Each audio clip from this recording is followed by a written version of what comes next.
mes amis, je sais que vous l'attendiez. Et oui, tu es très attendu. Thierry Messant vient nous parler. Alors, on fera un épisode historique sur le financement de la campagne d'Emmanuel Macron, on l'a promis. Aujourd'hui, on va quand même parler de l'actualité incontournable, qui est la guerre en Palestine, et peut-être en Iran, puisqu'il y a énormément d'événements, d'esbroufs, de rideaux de fumée, d'opérations d'intox, Alors, moi j'ai dit à Édouard, je le dis à nos lecteurs, on a fait un numéro Chaos Global avec Édouard lundi.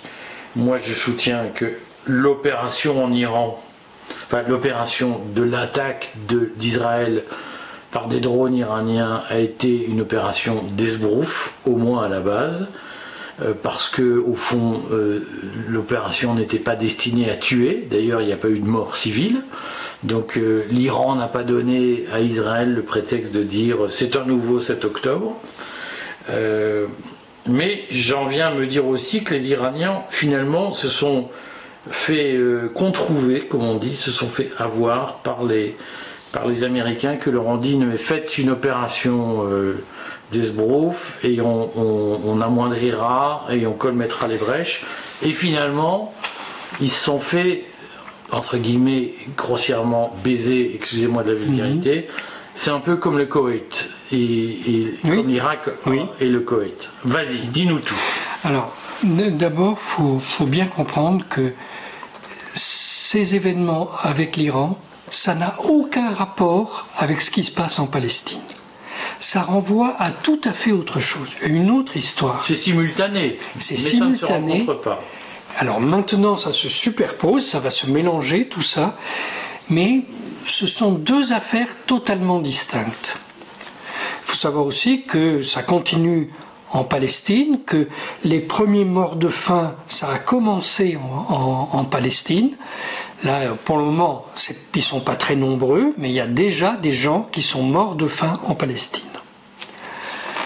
Bon, alors, ce qui s'est passé avec l'Iran, pour le comprendre, il faut savoir quelles sont les relations entre Israël et l'Iran. Et ça, c'est un secret sur lequel vous ne trouverez aucun livre. Personne n'a écrit là-dessus. Et la plupart des commentateurs ne connaissent pas cette histoire, donc ils se trompent quand ils interprètent les événements. Tu veux dire qu'il n'y a pas d'opposition frontale, comme on nous le dit, pas viscérale, on nous dit c'est viscérale. C'est des blagues. Alors, dis-nous en plus. Alors, en 1953, quand Eisenhower est devenu président des États-Unis, il a demandé à son secrétaire aux affaires étrangères, M. Dulles, d'organiser le Moyen-Orient. Et l'idée de Dulles, c'était d'organiser un équilibre avec deux puissances dans cette région qui ferait que personne ne dirigerait à la place des États-Unis. Les États-Unis allaient prendre la place des Britanniques et ils voulaient tout contrôler. Donc il leur fallait deux puissances sur lesquelles s'appuyer. Et ces deux puissances, c'était Israël et l'Iran. L'Iran du Shah d'Iran. Bien avant la révolution islamique. Bien avant, ça n'a pas de rapport avec ça. Donc, à ce moment-là, Dulles est allé en Syrie et il a organisé l'alliance entre la Syrie et l'Iran en 1953. Donc ça n'a pas de rapport avec ce qu'on nous raconte aujourd'hui. C'est un traité qui a été signé en 1953 et à l'époque ça n'avait pas non plus de rapport avec la famille Assad. C'était un président qui n'avait aucun rapport avec ça, qui n'était pas baathiste. Et ce président syrien, c'était un agent britannique en fait. Donc il faut le dire, parce que là tu vas vite. Et je vais même me faire engueuler parce que je t'interromps, mais c'est pour ceux, on fait du partage de connaissances, pour ceux qui ne connaissent pas par cœur l'histoire du baasisme et de l'émergence d'une forme de laïcisme ou laïcité arabe. En fait, dans son jus, si j'ose dire, le monde arabe de 1953 est un monde héritier du dépeçage de l'Empire ottoman, Oui. où il n'y a pas eu de création de l'univers nassérien, baathiste, etc. Il faut le redire parce que peu de gens connaissent cette histoire. Oui, mais de même qu'on ne sait pas qu'au départ la CIA était pour le nationalisme arabe jusqu'en 1953 où il y a un changement de personnel à la CIA et ils deviennent pro-israéliens à 100%. Voilà. Mais c'est daté tout ça. Oui. Les changements internes à la CIA. Ah oui, il y a même un livre sur le sujet, sur alors je sais plus le titre, mais c'est sur la manière dont il y a eu ce changement à la CIA avec les gens qui venaient de l'OSS pendant la guerre et donc qui étaient des conscrits en fait, ils étaient représentatifs du peuple des États-Unis et ils étaient spontanément plutôt pour le nationalisme arabe et après la récupération par les frères Dulles de la CIA et là ça devient un truc pro-israélien et bourré d'anciens nazis. Voilà. Donc ça a été tout à fait étudié, c'est parfaitement connu, documenté, oui. Bon. Alors toujours est-il qu'en 1953, on décide de faire cet équilibre entre l'Iran et Israël et de faire cette alliance entre l'Iran et la Syrie pour que l'Iran ait la possibilité d'attaquer l'Israël s'ils le veulent. Parce qu'à l'époque, il n'y avait pas de grands missiles comme ça. Il fallait avoir une frontière commune pour attaquer un pays. Bon. Donc, cette histoire-là, ça a duré jusqu'en 79, jusqu'à la révolution islamique. Et les États-Unis voulaient que l'Iran et Israël soient à la fois des amis et des ennemis.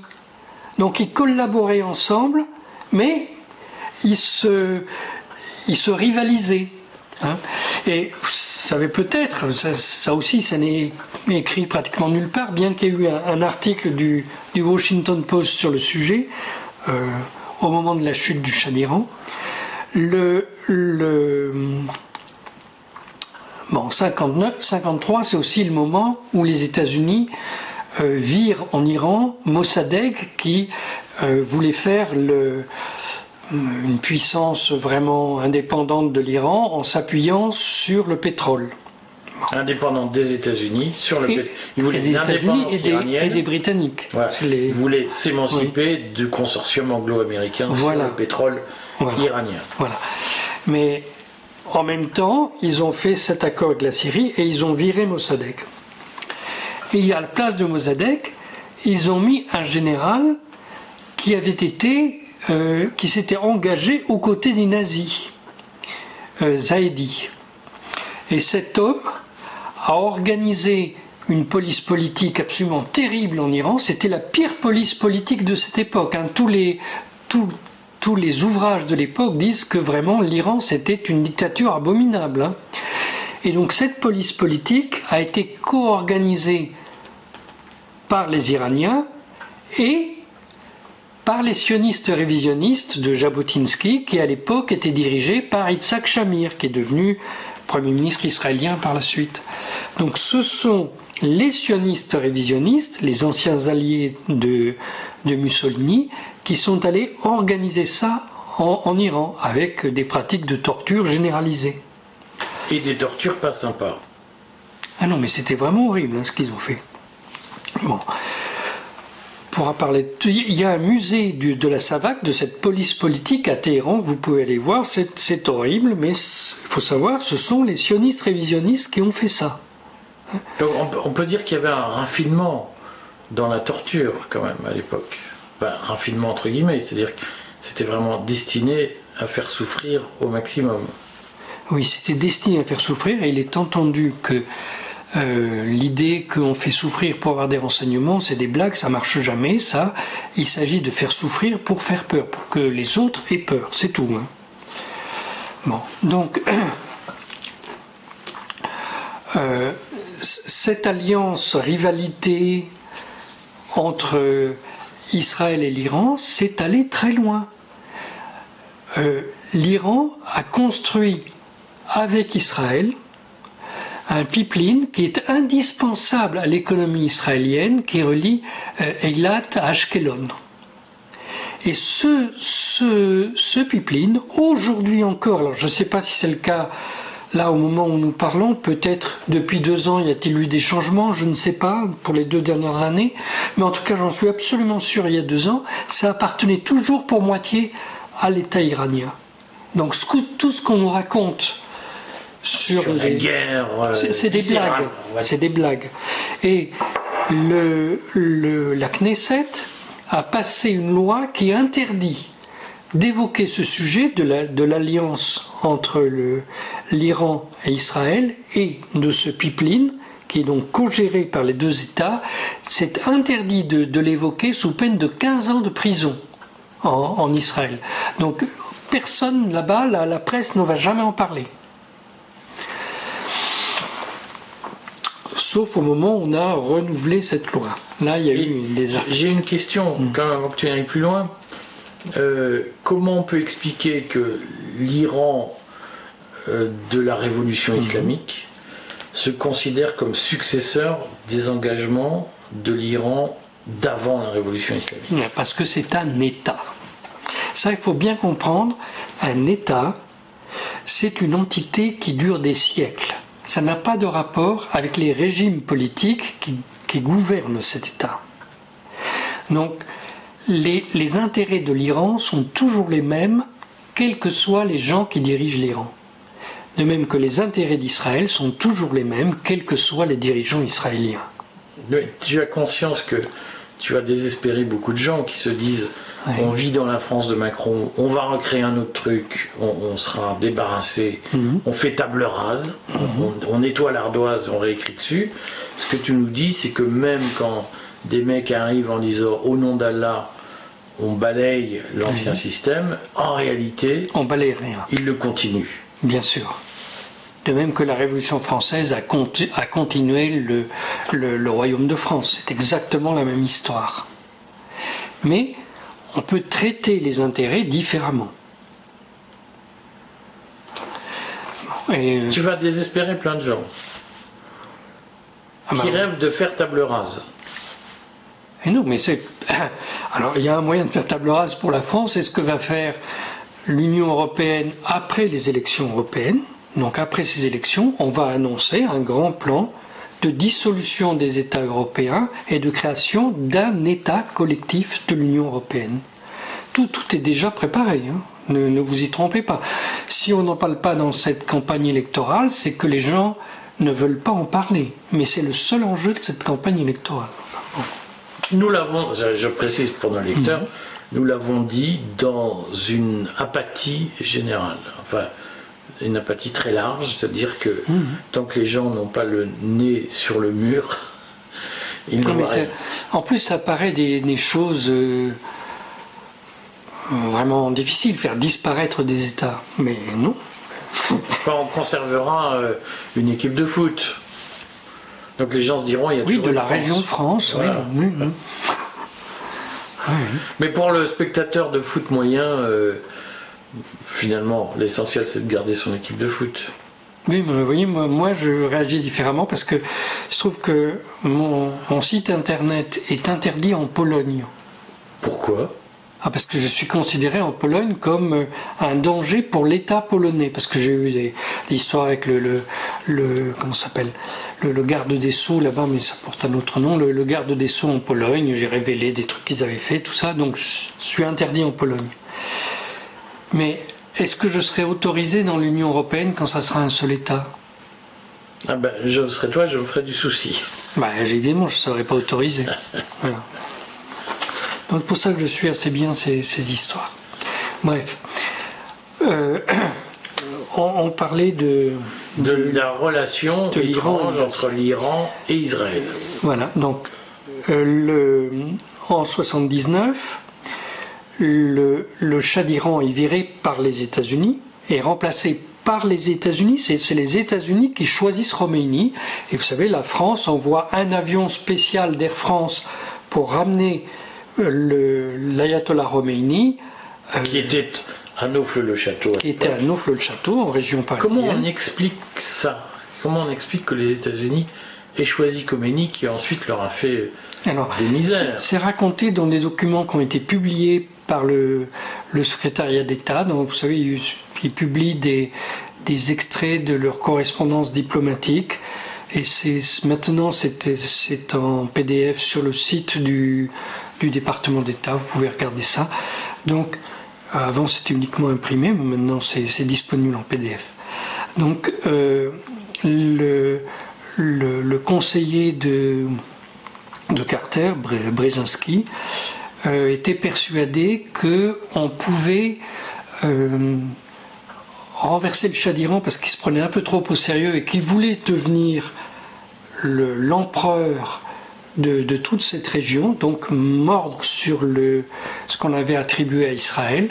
Donc lui, il disait qu'il fallait le remplacer par un mollah, parce qu'il y avait une opposition entre le Shah et les mollahs, et le Shah avait nationalisé des biens du clergé, ce qu'on appelait la Révolution blanche. Et il se trouve que Khomeini était un homme du clergé très important, avec une grande assise politique. Puisque donc, chez les chiites, oui, il y a un clergé. Oui, chez les chiites, il y a un clergé. Les chiites, c'est organisé comme les catholiques. D'ailleurs, ça vient de là, hein, c'est copié sur les catholiques. Et les États-Unis n'avaient pas réalisé que Khomeini était considéré comme un hérétique par les autres membres du clergé. Donc, ils ont choisi Khomeini, ils l'ont installé en Iran, et dès qu'il est arrivé, quand il a descendu les marches de l'avion à Téhéran, il a pris un hélicoptère, il est allé comment s'appelle il y a un grand cimetière à la sortie de Téhéran. Là, il a prononcé un discours devant une foule gigantesque. Il y avait au moins 1 million de gens qui s'étaient amassés. Et il s'est adressé à l'armée, l'ancienne, enfin c'était toujours le Shah, était toujours officiellement au pouvoir, et il leur a dit jusqu'à quand allez-vous servir les Britanniques? Vous devez servir votre peuple. Et donc là, il fait un grand discours de décolonisation. Là, les États-Unis étaient stupéfaits. Donc voilà, ça ne s'est pas du tout passé comme ils l'avaient prévu. Pourquoi ils n'avaient pas prévu que Khomeini, au fond, les lâcherait dès qu'il le pourrait? D'abord parce qu'à mon avis, ils n'ont rien compris au chiisme. C'est vraiment une question de ne pas comprendre la culture iranienne. Mais ça serait le même cas aujourd'hui pour tout le monde en Occident. Personne ne connaît la culture iranienne. Les États-Unis avaient juste... On en est les héritiers. Oui, bien sûr. Enfin, il faudra dire que les Iraniens, je veux dire des choses horribles. C'est le césarien, les Iraniens, c'est eux. Ce sont, oui, on ne dit plus ariens, on dit indo-européens. Ce sont des Européens d'Orient. Voilà, oui. Et la langue persane ressemble énormément à la langue française, hein, en fait. C'est les deux langues les plus proches, même si ça s'écrit avec des caractères arabes. Bon, mais les anglo-saxons avaient pensé à assassiner, juste avant de faire revenir Khomeini, à assassiner Ali Shariati, qui était le grand intellectuel de gauche à l'époque, un ami personnel de Frantz Fanon et de Jean-Paul Sartre, hein, et qui il encourageait toute la jeunesse iranienne à supporter Khomeini. Donc lui, ils avaient pensé à l'éliminer parce qu'ils disaient ce type-là va faire dérailler tout. Bon, d'ailleurs, je peux vous encourager à lire Ali Shariati, c'est très étonnant, c'est une vision de l'islam que plus personne n'a aujourd'hui. C'est-à-dire ? Lui, il explique qu'il faut choisir dans l'islam. Ça n'a pas du tout de rapport avec l'idée dominante des sunnites. Il dit, lui, vous devez expérimenter chaque chose, et si ça vous va, vous le gardez, si ça vous va pas, vous le rejetez. Donc, ce qui est très opposé à la révélation, ce qu'on appelle la révélation, oui, mais propre au sunnisme. Oui, mais celle de... On ne reçoit pas la vérité de l'extérieur. Voilà, lui dit la vérité, elle est en vous. Et à travers les époques, les choses doivent être interprétées. Donc il y a des choses qui vont perdre leur intérêt et d'autres qui auront plus d'intérêt, au contraire. C'est à vous de le vérifier. Bon, donc c'est une vision vraiment incroyablement ouverte de l'islam. Ali Shariati, aujourd'hui, il n'a plus beaucoup de disciples, sauf Imran Khan au Pakistan. Ça, c'est un disciple de Shariati. Bon, je sens qu'on va faire une séance Imran Khan. Je vais te taquiner quand même, parce que des lecteurs vont le faire remarquer. Tu as une vision très maçonnique de l'Iran. Cette idée que la vérité est en nous est une idée très maçonnique. Moi, je le prends pas. Non, je le prends pas du tout comme ça. Alors, j'ai été franc-maçon, mais je vois pas trop ça comme ça. Non, c'est une idée, à mon avis, de tous les gens qui ont une spiritualité, en fait. Et le fait de faire passer la spiritualité avant la religion, pour moi, c'est là que c'est intéressant. Mais bon, ça, je me suis encore fâché avec plein de gens, mais toi aussi, rassure-toi. Voilà, bon. Alors, toujours est-il que lorsque l'Iran s'est engagé dans une voie de décolonisation et de lutte contre les impérialismes, les États-Unis se sont dit à ce moment-là, si on n'a plus l'Iran pour contrebalancer Israël, eh bien on va s'appuyer sur l'Irak. L'Irak de Saddam Hussein. Saddam Hussein était un agent de la CIA, il avait été recruté pendant ses études au Caire par la CIA. Est-ce que c'est documenté? Oui, c'est documenté. Il faut le redire aux gens, parce que moi, oui, c'est documenté. Plein de gens disent, ah non, mais vous n'avez pas de preuves. Non, mais non, mais vous savez, on dit qu'on n'a pas de preuves, mais il faut chercher pour ces choses-là. Donc oui, il avait été recruté pendant ses études au Caire. Saddam Hussein. Et oui, et il avait été mis au pouvoir en Irak avec l'aide de la CIA et des services secrets français. C'est pour ça qu'il a fait son coup d'État un 14 juillet. Et donc Saddam Hussein a lancé une guerre contre l'Iran de Khomeini qui a duré 10 ans. Ça a été un bain de sang abominable. Bon. Et à la fin de cette guerre, Saddam Hussein a dit moi je suis très fort et donc c'est moi qui vais gouverner le Moyen-Orient. Alors les États-Unis, non, t'as pas compris. Et les États-Unis lui ont tendu un piège au Koweït qui lui a valu une deuxième guerre contre l'Occident dans laquelle il a été balayé. Donc on redit que selon toi la première guerre contre l'Occident, c'est la guerre Irak-Iran. Non, la première guerre, c'est tempête du Golfe. Au moment de la chute de l'Union soviétique, les États-Unis montrent qu'ils sont les chefs du monde, de tout le monde, en embarquant tout le monde, presque absolument tout le monde, sauf Arafat et Hafez el-Assad qui refusent de participer à ça. Mais sans ça, ils embarquent absolument tout le monde pour ensemble détruire l'Irak. Mais qui venait d'envahir le Koweït. Voilà. Non. Oui, qui venait d'envahir le Koweït. Oui, c'est sûr. Je me souviens que les magasins étaient vides à Paris, on croyait à l'apocalypse. Mais en fait, l'histoire, c'est donc probablement, si tu me permets d'intervenir, sur suggestion des services américains, l'Irak envahit le Koweït en disant on prend notre revanche de la division. Non, c'est pas ça, c'est les Koweïtiens avaient financé la guerre Irak-Iran et à la fin ils ont demandé à être remboursés Donc là, Saddam Hussein a dit, mais moi, vous m'avez jamais dit que je devrais vous rembourser. Donc c'était Monaco avec la France, hein, c'était ça le Koweït face à l'Irak. Donc je récupère ce territoire dont j'ai été privé par les Britanniques. Voilà.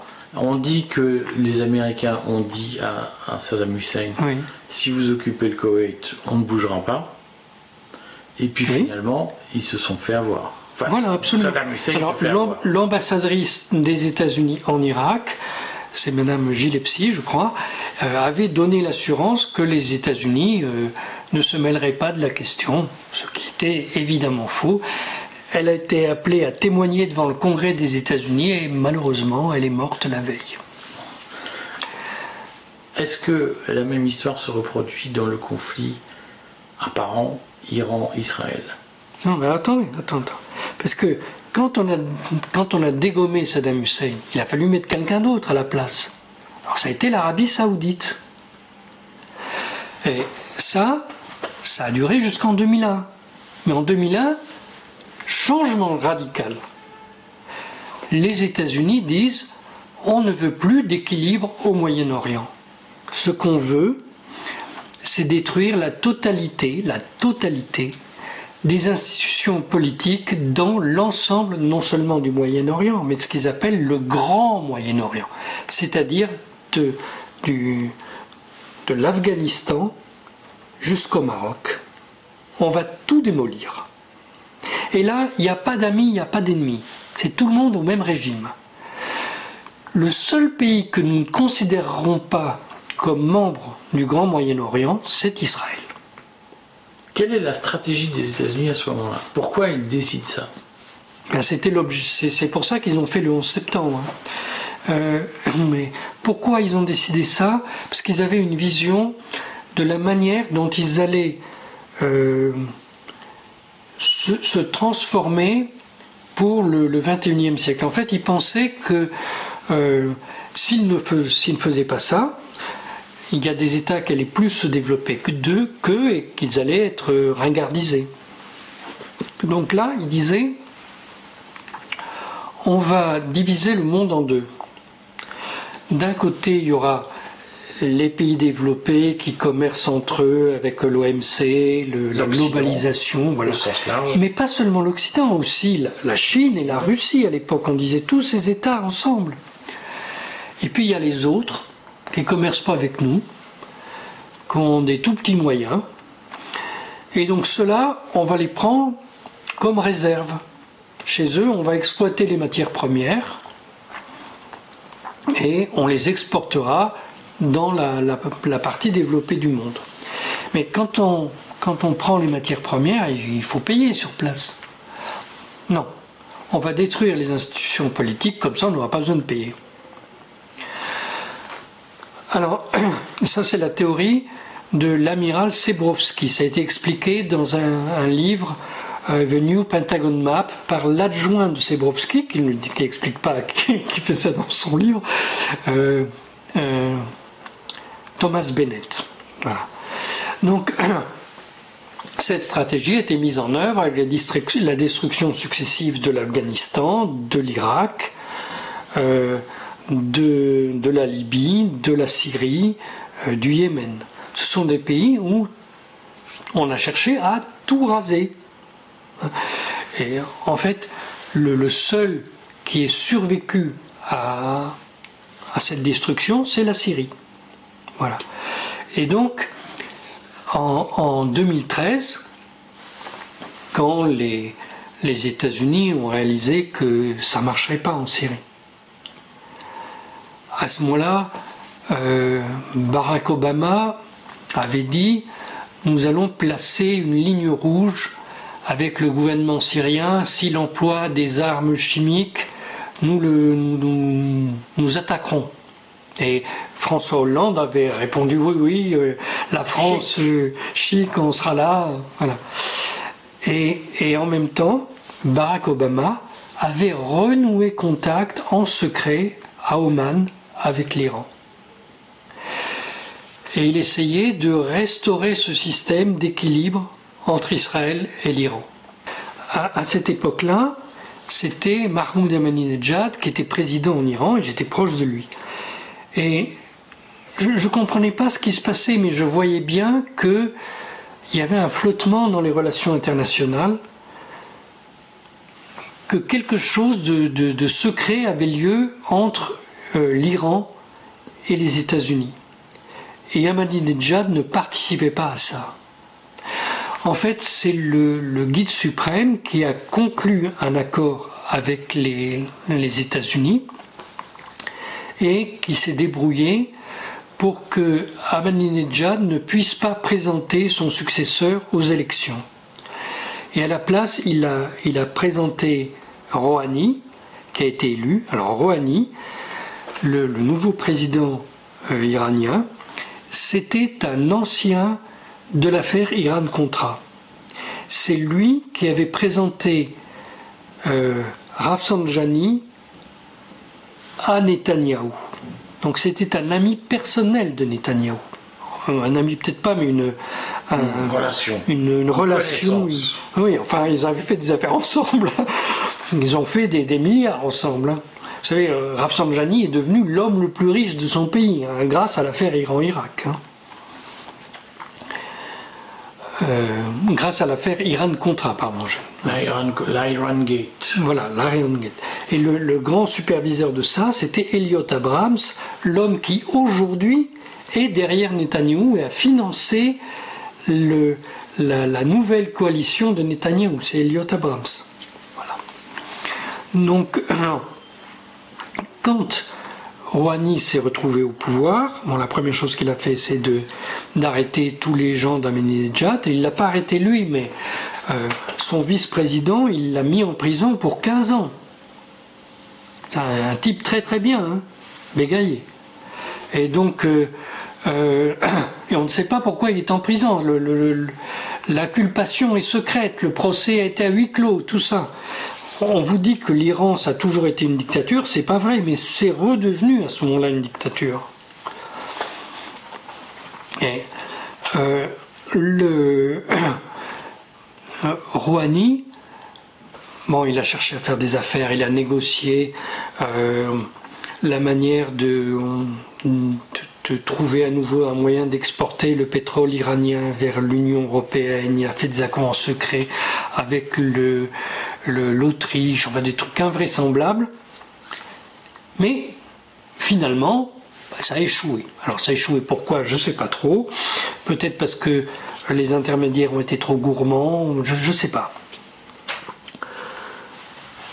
Toujours est-il que les États-Unis, depuis 2013, n'ont pas vraiment trouvé de système pour que ça fonctionne.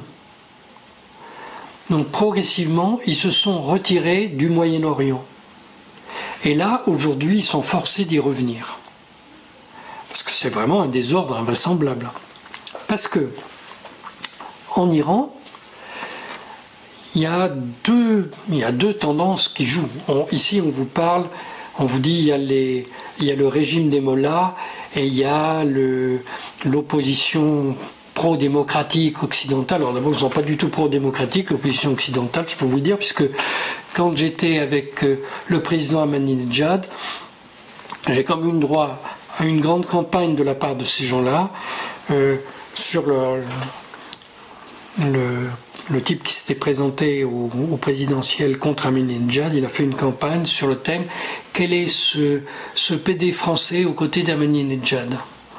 Donc on ne nous dise pas que c'est des démocrates qui sont pour... voilà, bref. Donc... on sent que Thierry, là...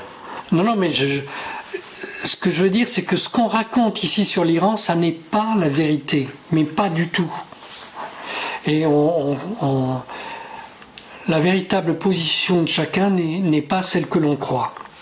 Donc il y a toujours eu un côté roméniste qui souhaite une indépendance des peuples, et de l'autre côté un groupe que l'on va dire conservateur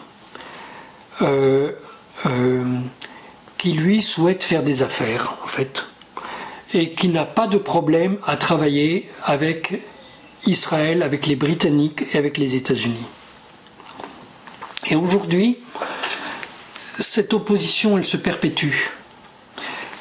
Donc d'un côté, le gouvernement de Rouhani, suivi par celui de Raïssi, qui est un peu différent, mais qui en est l'héritier. Tous les deux, ce sont des mollahs quand même.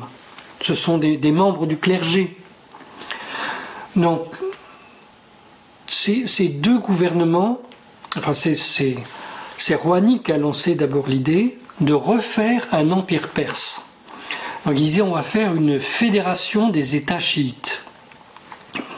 États chiites, alors il comprenait aussi bien le Bahreïn que la Syrie qui n'est pas du tout chiite, qui est une État laïque, enfin bon, peu importe. Donc tous les endroits où il y avait des communautés chiites, il voulait en faire une fédération. Et pendant son gouvernement, les gardiens de la Révolution, héritiers du projet de Khomeini, ont au contraire lancé l'idée que l'Iran devait lancer l'axe de la résistance. Et ce n'est pas du tout la fédération chiite, l'axe de la résistance. C'est le fait que les différentes communautés chiites qui avaient été armées dans le but de faire cet empire chiite, ces différentes communautés vont acquérir leur autonomie et chacune de son côté va lutter pour l'indépendance de son pays. Et l'homme qui a porté ce projet d'indépendance anti-impérialiste, c'est le général Qassem Soleimani. Donc, qui a fait l'objet d'un traitement spécifique. Alors, il a été assassiné par les États-Unis, mais contrairement à ce qu'on dit, très probablement avec l'assentiment du gouvernement iranien de l'époque.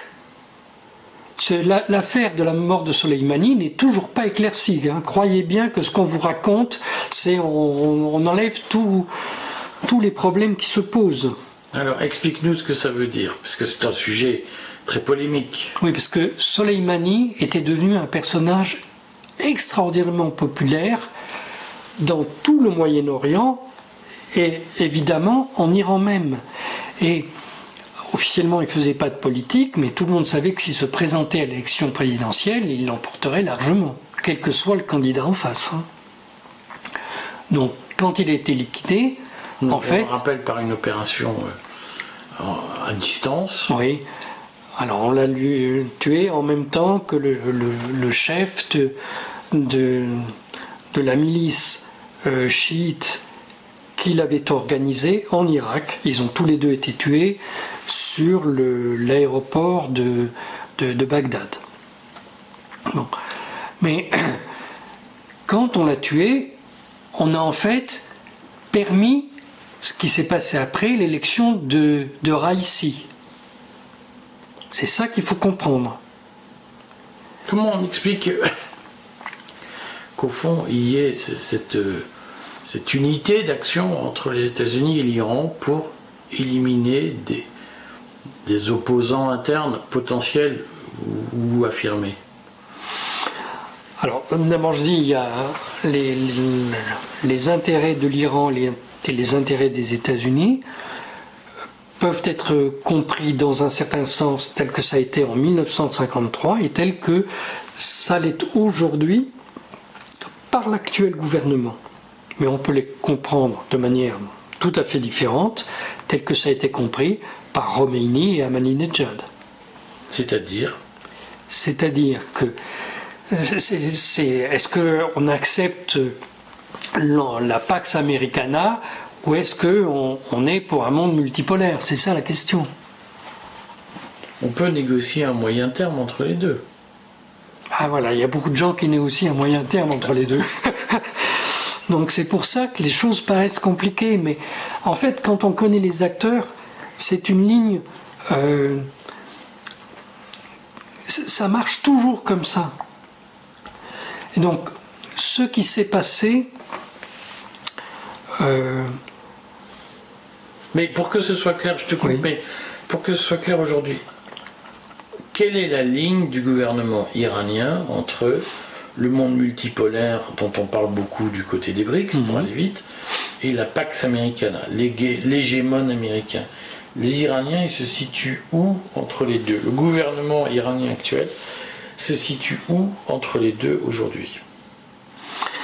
Alors, dans l'histoire très longue, l'Iran a été pendant des millénaires, pas là depuis quelques années, pendant des millénaires, l'allié de la Chine.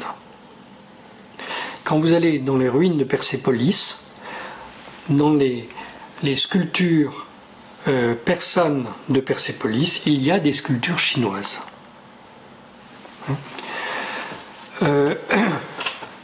Et dans la route de la soie, qui a vécu pendant les 800 ans, je crois, quelque chose comme ça, sur la route de la soie, on parlait le persan, on ne parlait pas le chinois.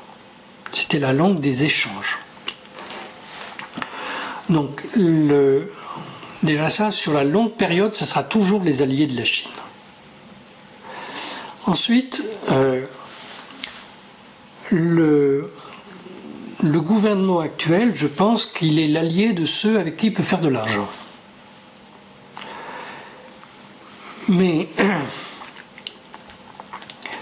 Raïssi, c'est un homme du clergé et c'est un fanatique du clergé.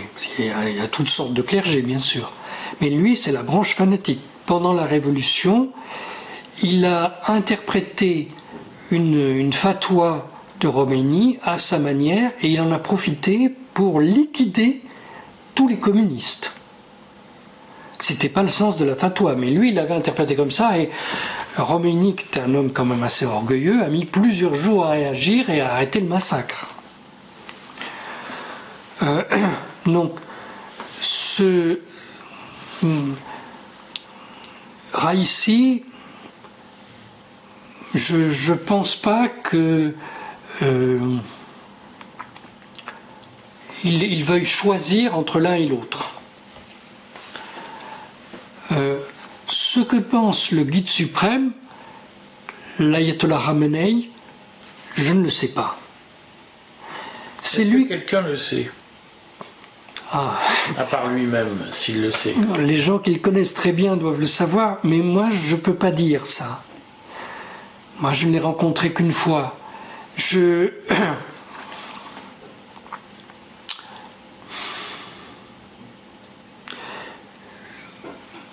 pense, mais je n'en ai pas la preuve, que c'est lui qui a organisé l'alliance avec les États-Unis pour virer Ahmadinejad. Bon, mes amis en Iran me disent que je me trompe, qu'il n'y est pour rien, c'est pas lui, tout ça. Mais moi je ne vois pas qui ça peut être d'autre. Je reviens à l'histoire que je racontais. Depuis plusieurs mois, les États-Unis sont en négociation avec l'Iran. Les négociations à nouveau ont lieu à Oman parce que les États-Unis et les Iraniens refusent de se parler directement. Donc ils se mettent dans deux pièces différentes et il y a une pièce qui sert d'intermédiaire où les Omanais transmettent les messages de l'un à l'autre. On dit qu'il y a comme des contacts entre services secrets. C'est possible. C'est possible. Les services secrets iraniens sont très ouverts. Oui, c'est des gens, c'est très facile de discuter avec eux. Moi j'ai fait une journée, j'ai fait des exposés devant leurs services secrets, expliquer certains problèmes du Moyen-Orient, tout ça. Ce sont des gens très très ouverts, très très ouverts. Vous savez, les Iraniens sont des gens intelligents. On les présente comme des fanatiques obtus, tout ça, mais non. L'Iran, vous savez, c'est le pays qui a inventé le jeu d'échecs. Et c'est un pays qui a aussi des ingénieurs hors pair. Donc on les présente comme un pays arriéré, mais c'est pas vrai du tout. Bon, je reprends. L'Iran et les États-Unis discutaient en secret. Lorsque survient l'attaque par Israël du consulat iranien à Damas. Ça, c'est un événement extrêmement grave. Je l'avais dit ici la fois précédente. N'importe quel État, et encore une fois, ça n'a aucun rapport avec le régime de cet État, n'importe quel État avait l'obligation de répondre à ça. J'avais dit que si la Chine n'a pas répondu militairement au bombardement de son ambassade à Belgrade, c'est parce qu'elle a su que les choses étaient plus compliquées qu'elles paraissaient et que les États-Unis ont été contraints de leur faire des faveurs financières considérables. Bon. Mais donc cet acte de déclaration de guerre d'Israël appelait une réponse. Parce qu'on le redit, beaucoup de lecteurs sont, je m'adresse ici, ne voulons pas aux lecteurs les plus éloignés de l'information, beaucoup subissent la propagande quotidienne qui disent l'Iran a attaqué Israël sans raison. On le redit, c'était une réplique au fond attendue et téléphonée à l'événement que tu dis, c'est-à-dire le bombardement du consulat d'Iran à Damas, attenant à l'ambassade d'Iran à Damas. Voilà, et ça doit être bien clair que la réplique de l'Iran est en droit international absolument légitime, totalement légitime, article 51 de la Charte des Nations Unies, et que n'importe quel État au monde qui aurait été soumis à un tel bombardement aurait eu une réplique militaire, n'importe lequel, où il aurait négocié quelque chose des dédommagements considérables. Donc là, les Iraniens ont réfléchi à ce qu'ils devaient faire. S'ils avaient attaqué Israël avec l'idée de détruire des objectifs militaires ou d'attaquer la population civile, ça aurait été le début de la Troisième Guerre mondiale, il n'y a pas de doute à ça. Alors, attaquer la population civile, ça, ils ne le font jamais. Jamais. Et il faut se sortir de l'esprit que les Iraniens veulent exterminer le peuple israélien. C'est complètement stupide, cette idée-là. Attaquer des objectifs militaires, c'était possible, mais il fallait choisir lesquels. En fait, ce qu'ils ont fait, c'est autre chose. Ils ont testé les défenses d'Israël. Ce qui est beaucoup plus grave, parce que ça leur donne aujourd'hui la possibilité, s'ils le veulent, d'entrer pour de vrai en guerre contre Israël. Parce que regardez ce qui s'est passé. 3 jours avant d'attaquer, 3 jours avant, ils ont averti les États-Unis et pratiquement tous les États de la région qu'ils allaient attaquer 3 jours avant. Oui, c'était de notoriété publique. Et ils ont dit, nous allons attaquer tel jour. Ils n'ont pas donné l'heure, quand même. Et vraiment, tout le monde était prévenu. Donc, tout le monde se préparait à cette riposte. Et en se préparant à cette riposte, en fait, ils ont obligé les alliés militaires d'Israël à se dévoiler.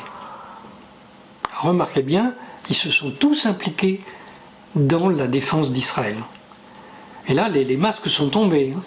C'est la Jordanie, bon, là aujourd'hui, elle dit qu'elle y est pour rien, qu'elle a défendu son espace aérien, qu'elle n'avait rien contre l'Iran. Chacun fait des déclarations de bonnes intentions, se fait des sourires, mais ça y est, on sait où on en est. Et l'Arabie Saoudite? L'Arabie Saoudite et les Émirats Arabes Unis ont donné toutes leurs observations radar aux États-Unis pour qu'ils puissent pister les missiles iraniens.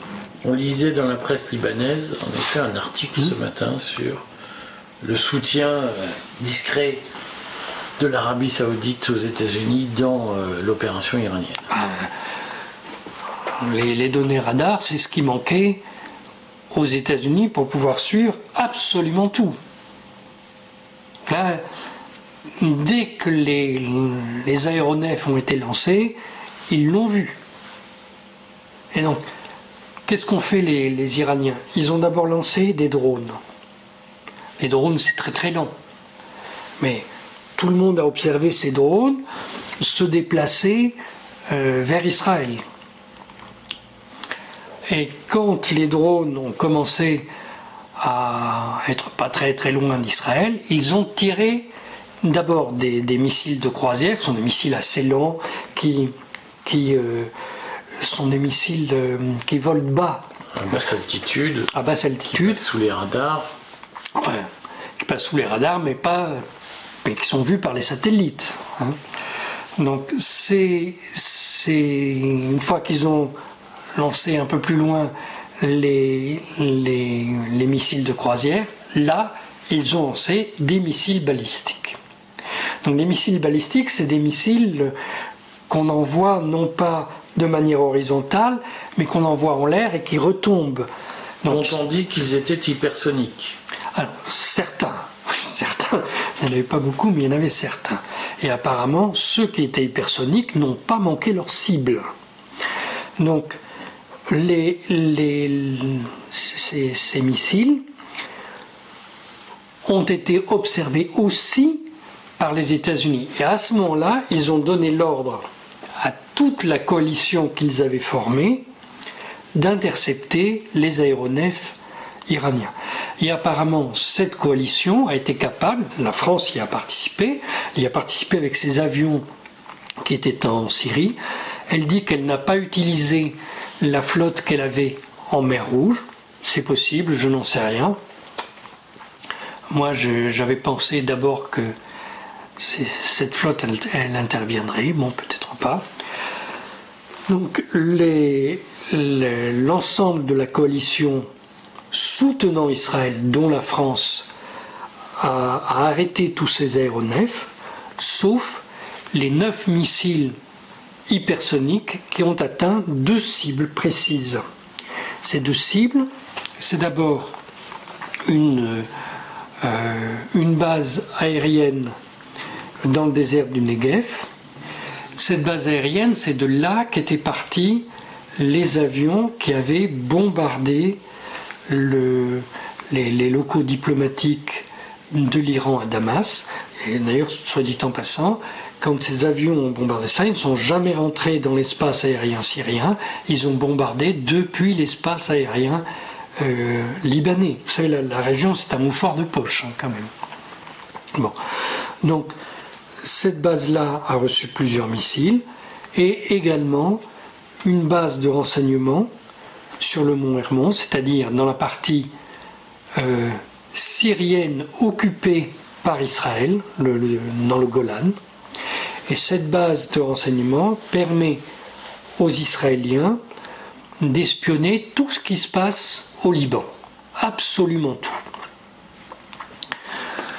Donc au Liban, si vous prenez un téléphone, vous parlez directement au service secret israélien. Hein, et rien ne leur échappe. Donc, en fait, qu'est-ce que l'on a appris? On a appris que Israël n'a aucun moyen de se défendre par rapport à ce type de missile. Aucun. Les Occidentaux ne peuvent pas arrêter ces missiles et Israël non plus. Donc, vous savez, on dit qu'Israël a une magnifique défense antiaérienne. Alors, on parle toujours du dôme de fer. Mais le dôme de fer, c'est une protection contre les roquettes. C'est-à-dire, c'est des petits engins qui sont tirés depuis la Palestine. Donc là, c'est vrai, c'est très efficace. Mais ensuite, ils ont un autre système de défense pour des missiles plus élaborés, ceux qui viendraient du Liban en fait. Mais des missiles comme ceux que l'Iran a tirés sur ces deux bases militaires, rien ne peut les arrêter. Est-ce que l'Iran s'est livré à une répétition générale d'une déclaration de guerre, d'un bombardement balistique d'Israël? Non, l'Iran a testé les défenses israéliennes et montré à Israël que s'il le voulait, il pouvait détruire ce qu'il voulait en Israël. Alors, il ne s'agit pas de détruire tout le pays, mais il pouvait cibler des objectifs et il atteindrait ces objectifs. Est-ce que ça signifie que, puisque c'est la question que les gens se posent aujourd'hui, il y a beaucoup d'intox sur l'escalade en cours et beaucoup de peur sur est-ce qu'on est au bord d'une troisième guerre mondiale? Est-ce que tu penses qu'au fond, l'hypothèse d'une escalade est réaliste? Alors, si tout le monde raisonne rationnellement, non, c'est pas du tout réaliste. Mais le problème, c'est que le gouvernement israélien, aujourd'hui, est tenu par un petit groupe, celui de la coalition de Benjamin Netanyahou, qui est un groupe de fanatiques. Et je pense que c'est la raison pour laquelle les États-Unis continuent à défendre Israël. Je pense qu'en fait, Israël fait chanter les États-Unis. Sur quelle base? Israël a la bombe atomique. Hein. Et donc Israël menacerait d'une attaque nucléaire préventive. Il faut bien comprendre, disons, par deux. Faut connaître l'histoire de la bombe atomique israélienne. Hein.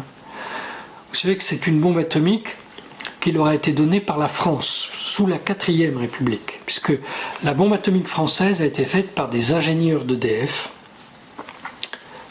vraiment des grosses têtes, qui ont compris dans la lignée de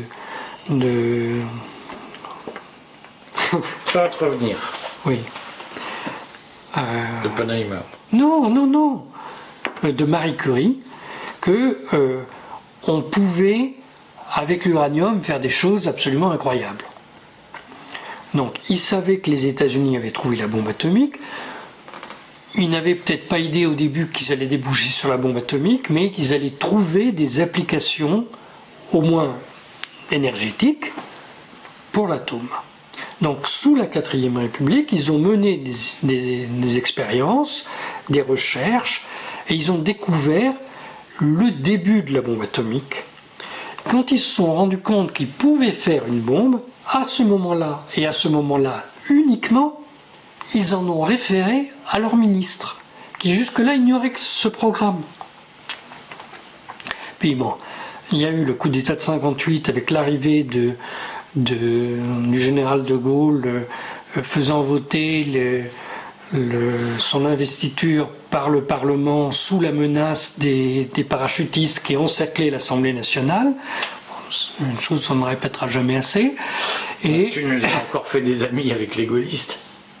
Oui, mais c'est très important de comprendre ça, parce qu'on ne peut pas comprendre pourquoi en 61 De Gaulle s'est retourné contre les États-Unis si on ne sait pas que ce sont les États-Unis qui l'ont mis au pouvoir. Enfin, ça.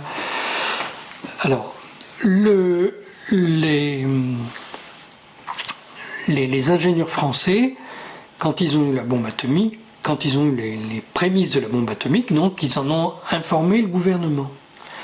Et en 1956, quand le gouvernement était les socialistes, la SFIO de Guy Mollet, il y a eu l'opération coloniale du canal de Suez.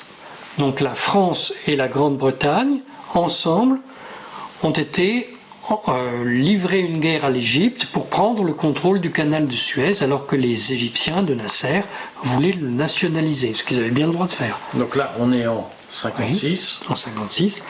Et les Français et les Britanniques... Un parachutage de Français et Britanniques. Voilà, mais ils avaient besoin d'un allié sur place. Donc les Français et les Britanniques ont fait appel aux Israéliens qui ont participé à cette expédition coloniale. Et pour les remercier, on leur a dit, on vous donne ce qu'on a sur la bombe atomique et vous allez vous débrouiller avec ça. Et donc là, les Israéliens ont commencé leur développement atomique à l'insu des États-Unis, mais avec les Français. Il y a deux livres fondamentaux sur la bombe atomique des Israéliens. Un livre de Seymour Hersh qui s'appelle L'option Samson et un livre d'Avner Cohen qui vient d'être traduit en français par les éditions 2001 sur la bombe atomique israélienne. Voilà. Donc, quand les Israéliens ont développé cette bombe atomique, en fait, ils n'avaient pas de lanceur. Ils avaient la bombe, mais ils n'avaient pas de moyen de la lancer. Et par 2 fois, ils ont failli utiliser cette bombe sans avoir moyen de la lancer. Donc, C'était quand? Alors, c'était particulièrement au moment de la guerre des 6 jours.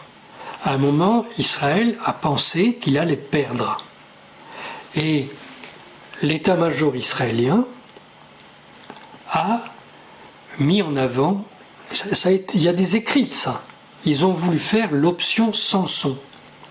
C'est-à-dire qu'ils allaient faire exploser une bombe atomique pour tuer leurs ennemis et mourir avec eux. Donc, la bombe atomique israélienne, ça n'est pas une arme de dissuasion au sens où nous l'entendons. Puisqu'il ne s'agit pas de faire reculer l'ennemi en le menaçant d'une guerre cataclysmique. Il s'agit de dire, vous n'irez pas plus loin parce que nous nous suiciderons pour vous tuer. C'est le scorpion. Oui, c'est ça. La stratégie du scorpion. Voilà, mais c'est aussi la stratégie de Masada. Vous savez, quand dans la deuxième guerre israélo-romaine dans l'Antiquité, il y a une secte juive fanatique qui se retranche dans une citadelle au-dessus de la mer Morte, voilà, la citadelle de Masada, et qui décide de tenir tête aux légions romaines. Et les légions romaines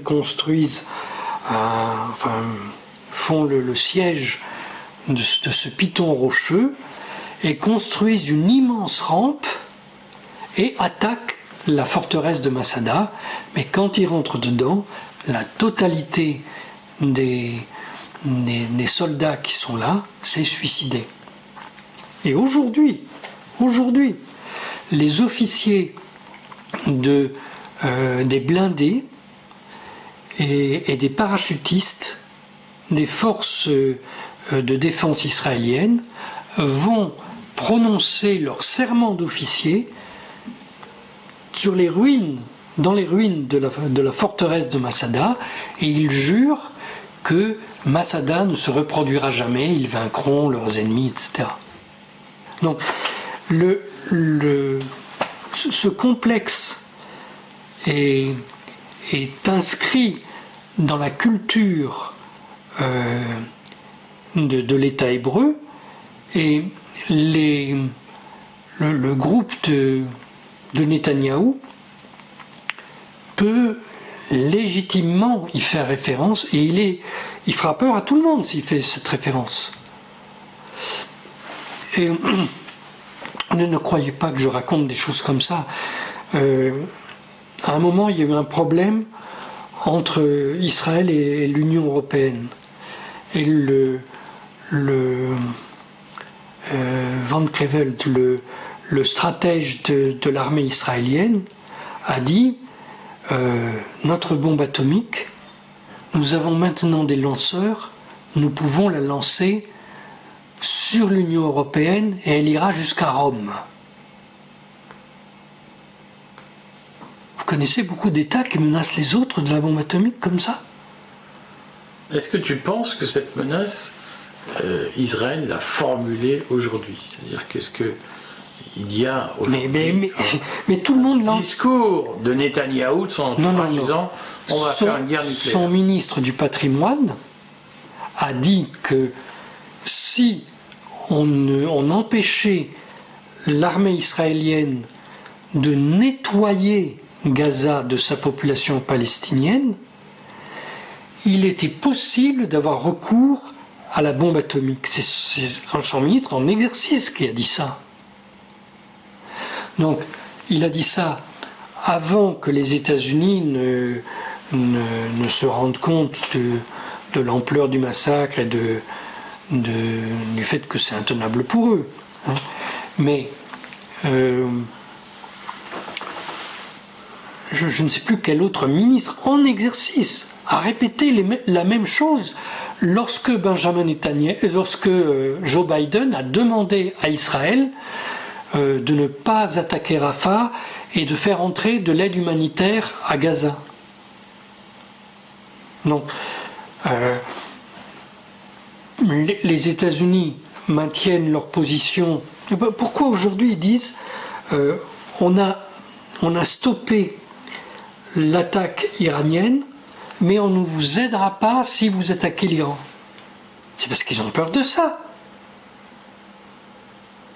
Est-ce que ça a un impact? Parce que je lisais là aussi la presse ce matin.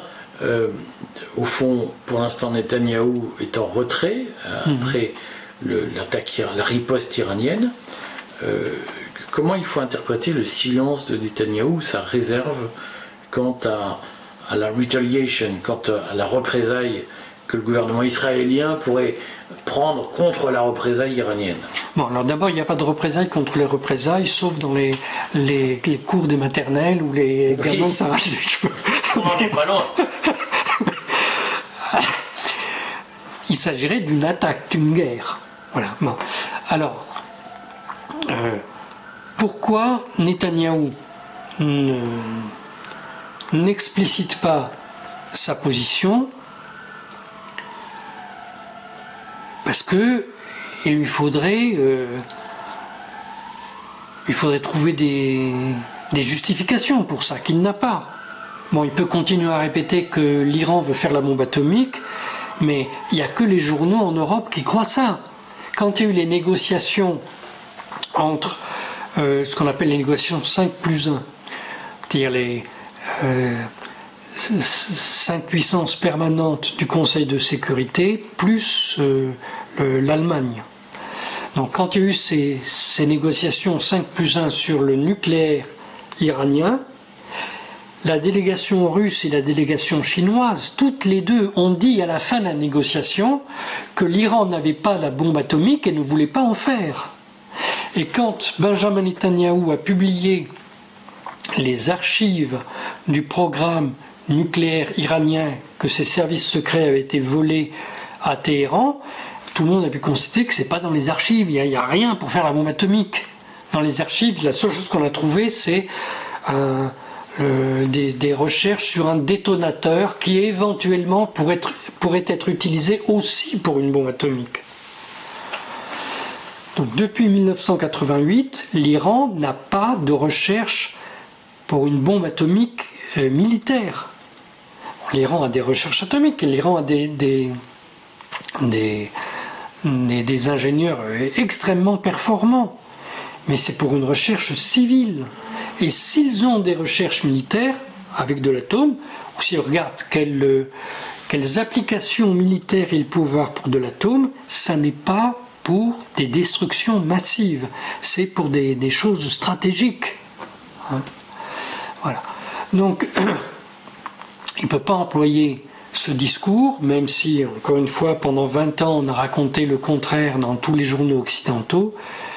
Dans le reste du monde, tout le monde sait que c'est une blague. Et d'autre part, l'actuel gouvernement israélien est extrêmement divisé sur ce sujet. Vraiment très très divisé. Certains disent au fond, Netanyahou, aujourd'hui, sa stratégie, c'est d'éloigner le plus possible le souvenir du 7 octobre et de sa responsabilité dans 7 octobre, et de divertir l'opinion pour faire oublier l'enlisement à Gaza, puisque la guerre à Gaza ne produit pas les résultats escomptés. Est-ce que tu partages cette analyse? Oui et non. C'est-à-dire oui, sous certaines réserves. Premièrement, on doit bien distinguer le problème de l'Iran et le problème de Gaza. C'est deux choses totalement différentes. Sauf que les Israéliens, oui, on essaie même Netanyahou fait le pontage entre les deux. Il s'empare de l'Iran pour faire oublier Gaza. Voilà, et puis ça tombe au même moment. Mais c'est deux dossiers complètement différents. Donc ça, c'est la première remarque. Et Netanyahou poursuit depuis toujours l'idée d'expulser la population arabe de Palestine.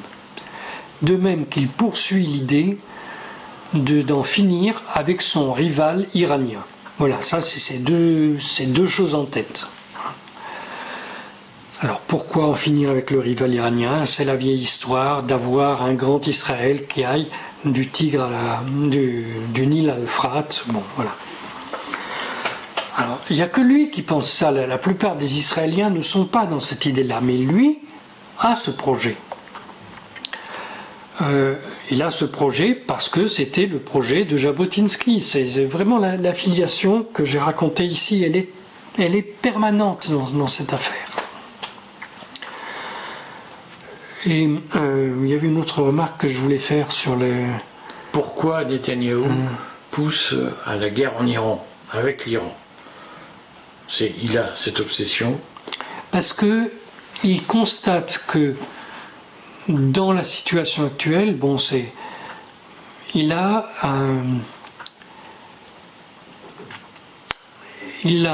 une occasion en or pour réaliser un élargissement de ses alliances au Moyen-Orient. C'est de dire, nous avons tous un ennemi, il est extrêmement puissant, il va venir vous détruire, comme il va venir nous détruire en premier lieu, mais vous êtes le prochain sur la liste, et vous devez nous aider à nous défendre contre lui. Donc,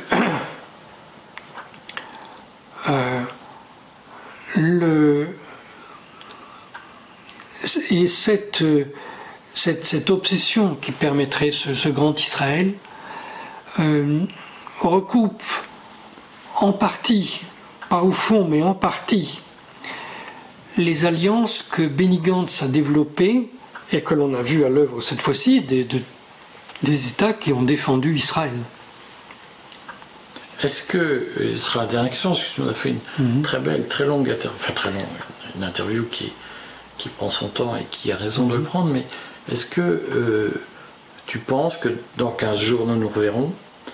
Est-ce que tu penses qu'il y a un risque réel d'une escalade, d'une régionalisation du conflit, d'une mondialisation militaire du conflit dans les 15 jours? Alors, je pense que ça dépend de savoir si tous les acteurs raisonnent en fonction des éléments matériels ou sur une base idéologique. Donc si on raisonne à partir des éléments dont on dispose, ce qui est matériel, non, il n'y aura pas de guerre. Mais bon, si on poursuit des objectifs et qu'en plus on ne veut pas les avouer, alors là c'est autre chose. Bon, alors je vais faire un jeu. On se donne rendez-vous dans 15 jours, si la guerre n'a pas éclaté. Parce qu'il a éclaté, qu'on a encore les moyens de se déplacer, on en reparlera. Je redis aux lecteurs du Courrier de Stratège qui sont arrivés au bout de cette interview que je pars en reportage à Lampedusa. Ce sera l'occasion de parler des mouvements migratoires. On annonce une grande vague migratoire venant de Tunisie dans les prochaines semaines. Là aussi, l'arme migratoire existe pour affaiblir l'Union européenne. Et puis, dans 15 jours, Thierry. Ah, dans 15 jours.